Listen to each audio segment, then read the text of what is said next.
And এই যে this is my favourite কাঁচা মালটা।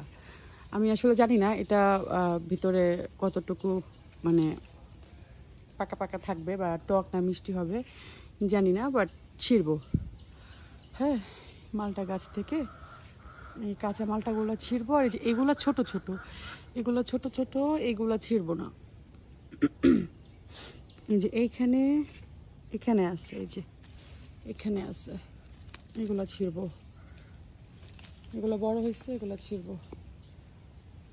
তারপরেও মানে টক থাকলেও মানে লবণ দিয়ে খেতে ভালো লাগবে। এই যে এটা হচ্ছে কাঁচা মালটা গাছ। এই সময়তে এই সময় না, অন্য সময়তে আরও মানে আমার শ্বশুরে যে এখান দিয়ে পুরা গাঁদা ফুলের বাগান লাগায়, কিন্তু এখন মনে হয় গাঁদা ফুলের সিজন না, ওই জন্য লাগানো হচ্ছে না বা হয় নাই, এসে পাইনি। এই যে ফুল এটা আছে, এটা হচ্ছে নিম পাতা।